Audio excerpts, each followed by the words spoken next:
Isang saksi ang nagsalita at isiniwalat na umunoy kalunos-lunos na kalagayan ng mga taong dinampot ng pamahalaan sa ilalim ng administrasyon ni Pangulong Kuting Jr. Sa isang panayam na isiniwalat sa ligtas na lokasyon, ikinuwento ng testigo na ang sinapit ng ilang individual na di umunoy kiluha ng walang balinaw na mandato o proseso at isinailalim sa hindi makataong kondisyon sa pansamantalang panlisad. Ayon sa mga saksi, ang ilan sa mga dinampot ay pinaratangan ng may kaugnayan sa mga illegal na aktibidad ngunit hindi nabigyan ng karampatang due process. Maray umano sa kanila ang nawalan ng komunikasyon sa pamilya at may mga kaso pa raw ng pagpapamalupit at paglabag sa karapatang pantao. Hindi rin malinaw kung anong ahensya ang direktang responsable, ngunit ilang pangalan sa mataas na pamahalaan kabilang ang Pangulo ang iniuugnay sa testigo sa mga utos. Mari namang itinanggi ng Malacanang ang mga paratang at sinabing ito ay bahagi lamang ng orchestrated disinformation laban sa administrasyon. Samantala, nananawagan ng ilang human rights organizations ng agarang investigasyon mula sa Senado at Commission on Human Rights. Patuloy naming babantayan ang isyong ito upang may hatid sa inyo ang mga panibagong detalye sa mga susunod na araw. At yan nga ang balitang ating pakakatutukan.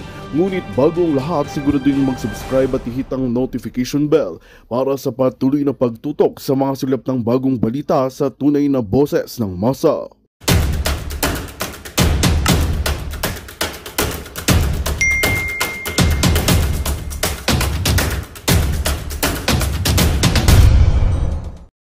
Ating alindog bilang ina? Yes, syempre ang ating alindog patuloy pa rin nakikipaglaban. Sheena, the last time na nagkita tayo at dito nakikilala ka na ng mga tao, no? Na yun, nakita ko na sa comment section. The last time na nagkita tayo nung birthday ni PRRD. So, hindi tayo nakapagpasalamatan talaga ng bonggang-bongga kasi nga busy ako doon sa pagbubudots. Tapos alam ko, ang lamig doon. Tapos umuwi ka na and anyway, narinig ng ating mga kababayan at ng ating Vice President Inday Sara yung case mo kung saan inabdak nga ang iyong mga anak at sa kasalukuyan ay nasa Pilipinas pa rin sila at yun nga ay nilalabanan mo kung ano yung pwede mong magawa para maibalik sa piling mo ang iyong mga anak. So bago tayo seryoso, di ba, sa ating usapin, ikaw, ano ba ang celebration natin dyan sa Belgium? Sa akin naman, flowers at saka heartfelt cards from my kids. Oh, It's nice. for me, masarap na yan. Oh, nice. Artist kasi yung anak ko. Okay. So, talagang pinag-effortan niya. Hindi lang ngayon na every time talaga kahit birthday ko, Mother's Day, Christmas, nagsusulat talaga siya. In fact, nung mga 2, 3, 4 years old pa yan, it started from that age. Every single day, nakaka-receive ako ng note galing sa kanya. Yung vault ko nga sa Makati dati, punong-puno yan ng notes niya kasi kinikip ko yun. I hope nandun pa rin yung mga notes, ano? Sana nga at hindi sinunog. Sinunog ng tatay na, yung tatay, yung kasabwat ni Lisa, di ba? I hope nga, no? Sana nga hindi sinunog. So, basahin ko lang kasi nakaka-inspire naman. Okay, go ahead. Tingnan mo ang loob. Oh my goodness. Siya nag-drawing yan. Ang nice naman. Tingnan mo naman ang ginawa ng aking anak na babae. Teka, nawala ako. Sorry. Okay. Multitask kasi nawala ang iyong alindog. Kasi pag-uusapan natin ang mata, paano ba nagiging maganda ang isang ina na katulad mo sa kabila ng, kinidnap ang mga anak, ginigipit and everything. Pero bago natin magtuloy-tuloy, paki-share mo naman ang message ng iyong chikiting. Palangga naman. Thank you for the compliment, Siyempre, unang-una, ang mga anak ko ay fans ko. No? Diba? Dapat talaga ganon. Okay. Nakaka-receive ako ng mga compliments nila. I'm flattered, nakakataba ng puso. Nakakaiyak kasi despite, sa laban na to, you have the support of your children. At sila din kasi mismo, hindi sila nawawalan ng hope. The fact na witness nila kung paano, like yung children, yung dalawang kids mo with, nakasama mo, na witness nila kung paano talagang forcibly na inagaw yung dalawa nilang kapatid sa piling mo bilang isang ina at sa kanila? Yeah. Go ahead, Sheena. Kasi, yeah, sila mismo pressured on my side kasi nga, ini-expect nila na I will never give up. Yeah. My son reminded me, of course, mom, you will never give up. Yes. Pressure, You will yun na. never But give in a way, nakakataba ng puso kasi I have the support of my kids. Sure. And sila mismo, they know that they have all the freedom to speak, they have the freedom to choose, they have the freedom to express their thoughts, their opinions Mhm. without any judgment from me or from any other. I always remind them it is your right as a child Yeah. na iparating or i-express ang kanilang desire, ang kanilang isipan, and I am very open and proactive in that. Alam nila yan. So, and that they are happy and thankful that cool mom daw ako. Okay? Oh, di ba? Kailangan Oh, maging cool mom tayo. Okay. So, Oh. bago mo basahin yung card ng iyong anak, dun sa kapapasok lang, bigyan na natin sila ng konting background, no? Okay. Si Sheena po, siya yung yung tinawag kong distressed mother dahil nga siya ay biktima ng Marcos government na kung saan ginamit ang pang-aabuso sa kapangyarihan ng batas, nag-fabricate ng mga crimes, witnesses, and everything para ma-extract yung kanyang anak gamit, mga anak, actually, dalawa, gamit ang ISAF, ang AFP, pakikipagsabwatan ni Teddy Boy Locsin Jr., ang asawa ni Teddy Boy Locsin Jr. na si Maria Louie Barcelon, at marami pang iba, DOJ, So, doon po sa mga kapapasok lang, balikan nyo na lang yung vlog natin dahil ang haba na rin naman ng pinag-usapan namin dito. But ganun pa man, ito ay kumustahan lang bilang isang ina. And naisip ko na ikaw talaga yung imbitahin ko dahil ikaw yung tama siguro na magpakita ng strength o lakas sa mga mothers na inaapi. 'Di ba? Pero sa kabila ng pang-aapi ng gobyernong Marcos at yun ang mga kasabwat niya, especially yung father ng mga anak mo na nakipagsabwatan, yung alindog mo hindi matatawaran. No, 'di ba? Yan, Sheena, go ahead. Ikaw naman. Ito naman ay hindi naman masyadong seryoso ng ating pag-uusap, pero seryoso ang issue dito. Ang iyong I like it very much. I like it very much kasi alam mo pag natural talaga, na hindi scripted. Mhm. You felt so comfortable and very kahit ang mga tao nababasa nila yan, no? Mhm. Na natural ang usapan. Na walang bahid na planado or to accuse or to tawag nito na hindi subjective. Okay? Yes. Mhm. Yeah, it's an objective discussion natin. Bilang ina, bilang human, bilang tao, bilang Pilipino, yes. Mhm. So, yeah, I am honored. Ikwento ko a little bit kung ano man ng ating pag-uusapan ng aking experience bilang Kwento mo lang anak, kasi ina. last time medyo nahihirapan sila kaya nagbisaya man taday. So ngayon, brief lang yung summary in Tagalog or in English or kung saan ka komportable. Go ahead. Taglish. Pasensya na Taglish po na lang. kasi honest naman ako, no? Kasi hindi talaga ako fluent mag-Tagalog, yes. Kasi unang-una, matagal na akong nawala sa Pilipinas. So, every single day, ang nakakausap ko, puros English, English, English talaga. Kahit yung mga anak ko, English kami sa bahay. Okay, nagtatouch. Bisaya konti sa mga anak ko. Pero mainly, pag may kausap akong taga-Pilipinas, Bisaya. Bisaya, okay, hindi Tagalog. Okay? Okay, go ahead. Hindi Tagalog. So, yeah, ako po ay, ang nangyari sa akin bilang ina, it started from nung ako ay bata pa. Okay? I grow up, lumaki akong I witnessed a certain violence at home. Kasi, kasi ang papa ko, at the time kasi he was lasinggero, gambler, Ang gamble niya ay yung parang manok, derby, Sabong, derby? sabong. Sabong, Sabong oo, yan. yan, sabong, Sabong. yes.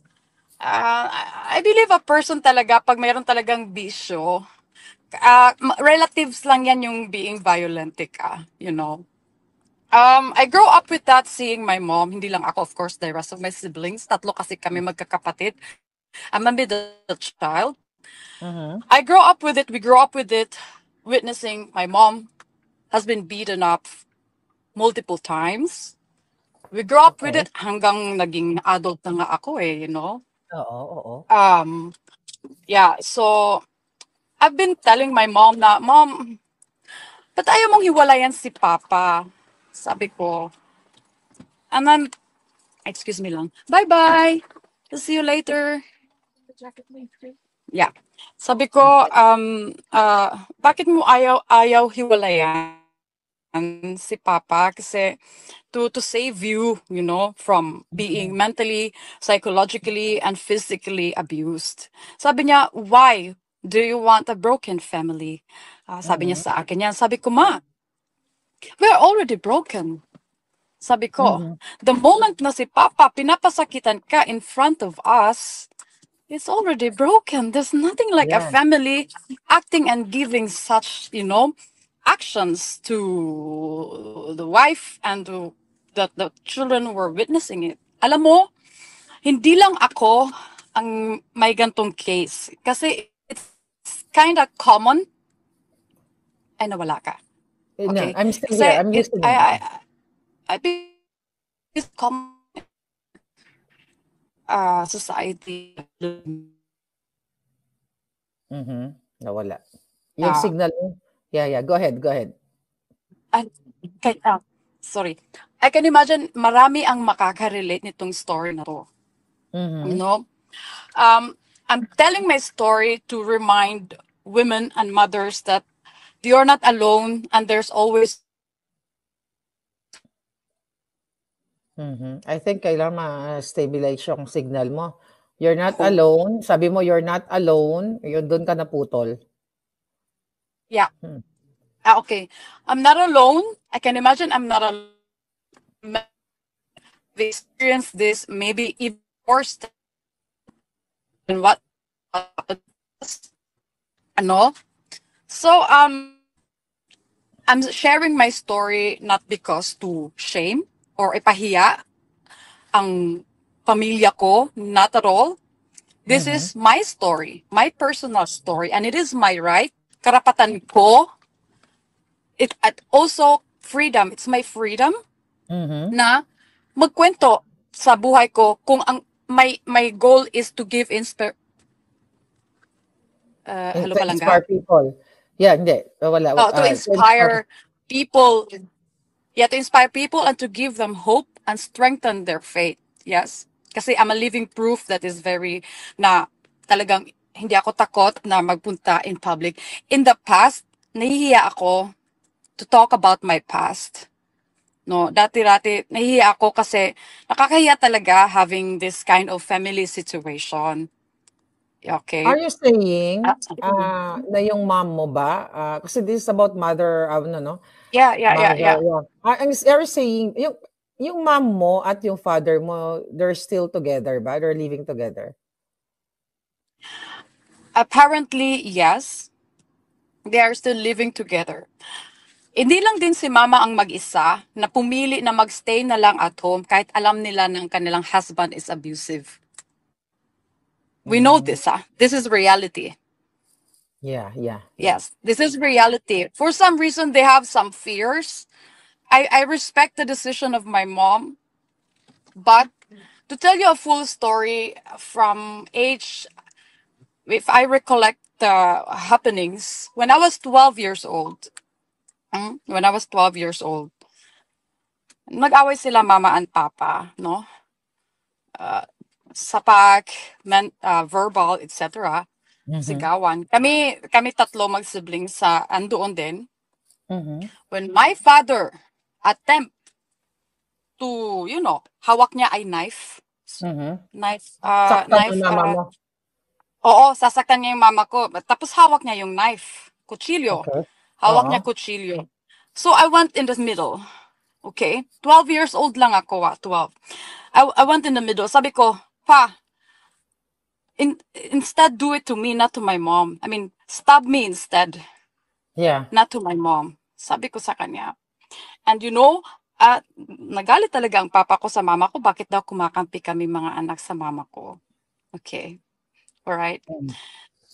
Truly, do you know, I consider my mom as my hero. Mhm. You know why? She sacrificed her being womanhood and motherhood for us children.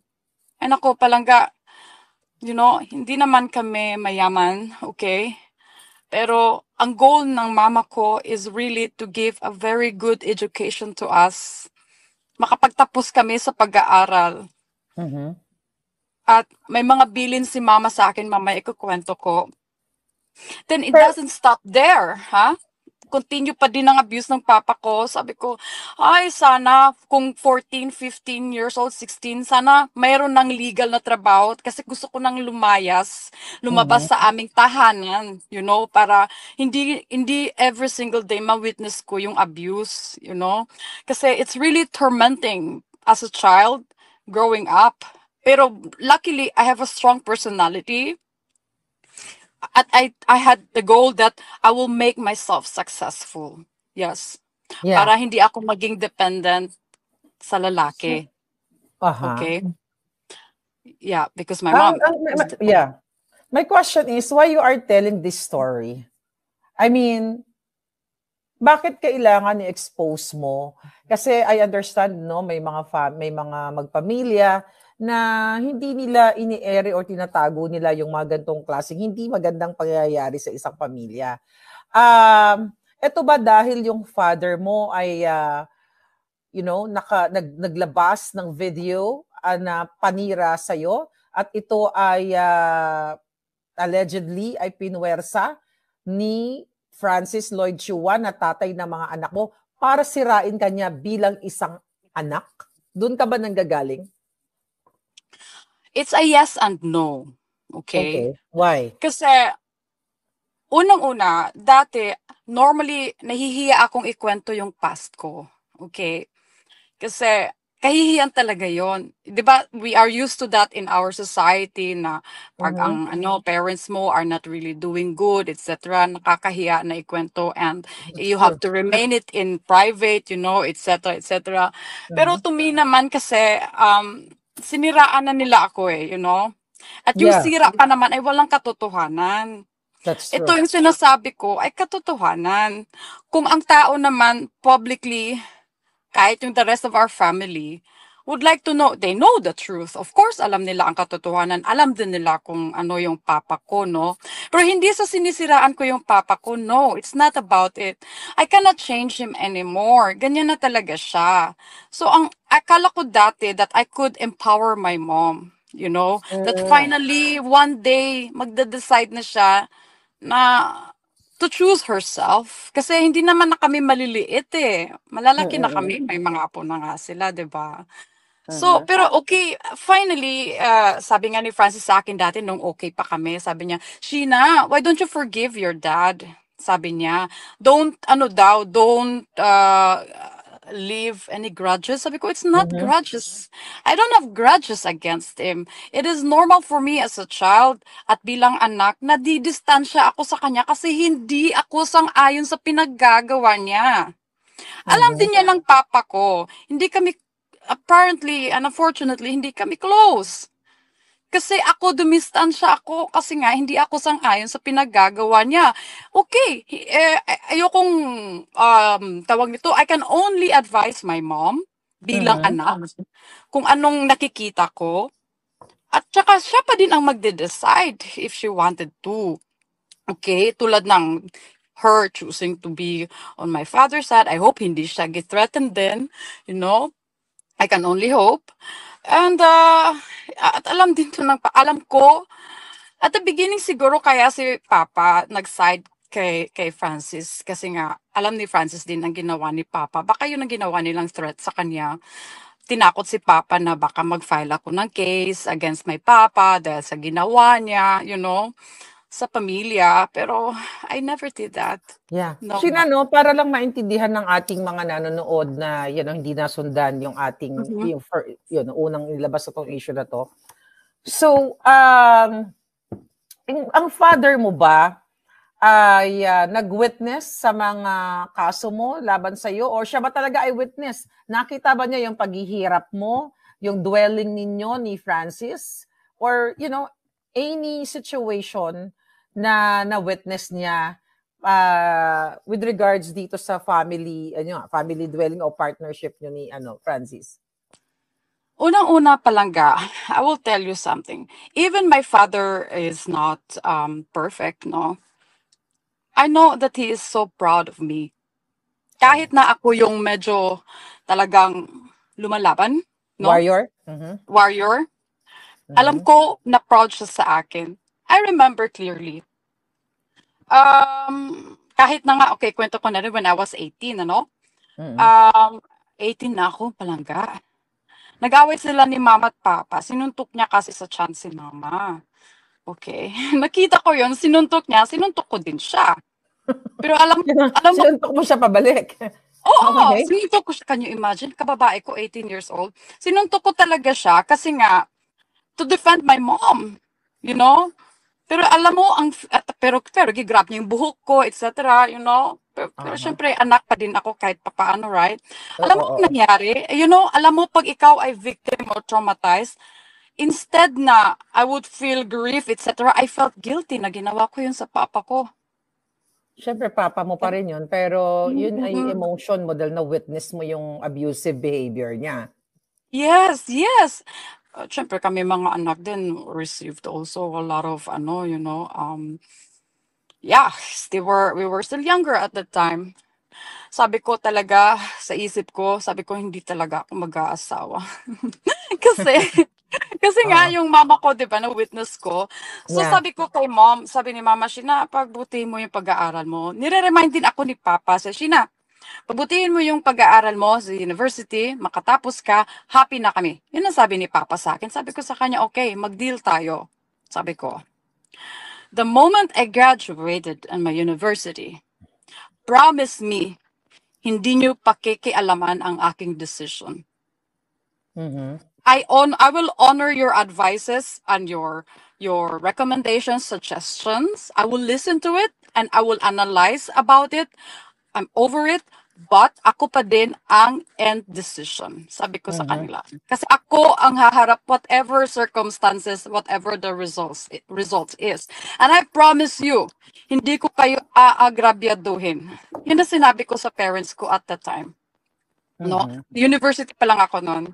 But then, can I make kwento? Okay, go ahead. Hindi Mother's naman, Day naman to eh. Yeah, go okay, ahead. ako naman, hindi naman,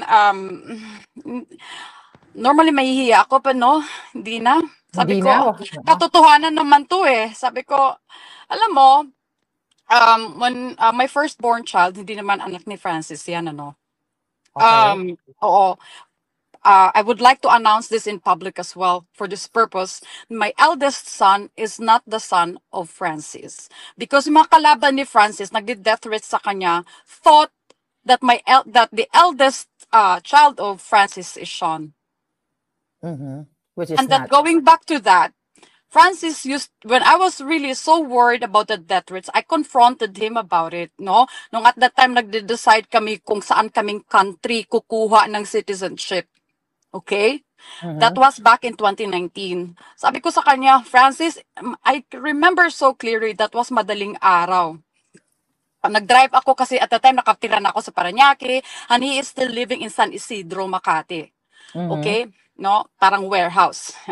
Yun ang una Okay. naming bahay nung nag-move kami sa Manila from Cebu, di ba? But Mhm. anyway, sabi ko, Francis, i-work out na natin yung citizenship kasi natatakot na talaga ako. Sabi niya, ba't ayaw mong tawagin ng tatay ng eldest child mo? Alam mo, Mhm. doon ako naka-realize. Sabi ko, oh my God, shit. Sabi ko, are you this confident? Because akala na makalaban mo that your firstborn child is Sean? talaga umiyak talaga ako ng todo. Sabi ko, how dare you? I mean, sabi ko talaga sa'yo, how come you ever thought about this?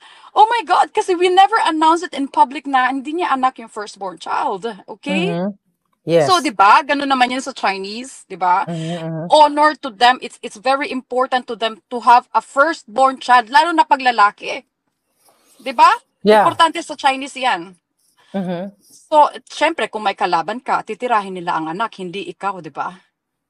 Yeah. So, babalikan natin yung mga death threats nyo kasi yun nga, para sa kapakanan ng ating mga manonood. So, ito pong death threats na sinasabi ni Sheena, ito yung mga, kalaban ni Francis sa mga negosyo, agrabyado, kasi Yes. Francis Lloyd Chua, yung partner niya, na para kasi may mga nagtatanong ano ba nangyayari dito sa pinag-uusapan natin. Kasi yung sinasabi po namin na si Francis Lloyd Chua, siya po ay business partner ni Lisa Tanas at ni Marcos at ngayon ay mga malaking kontratang nakukuha sa Marcos administration.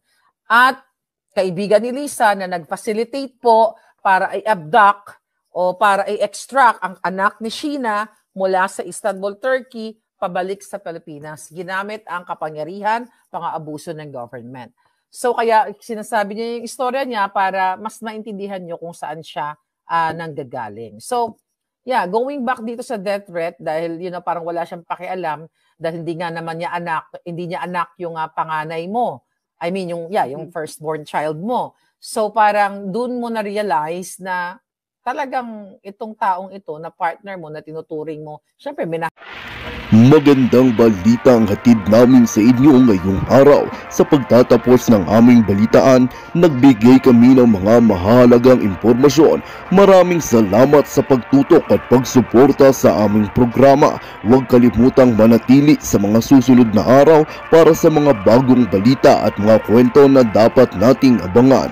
Mula sa Boses ng Masa, magandang araw Pilipinas!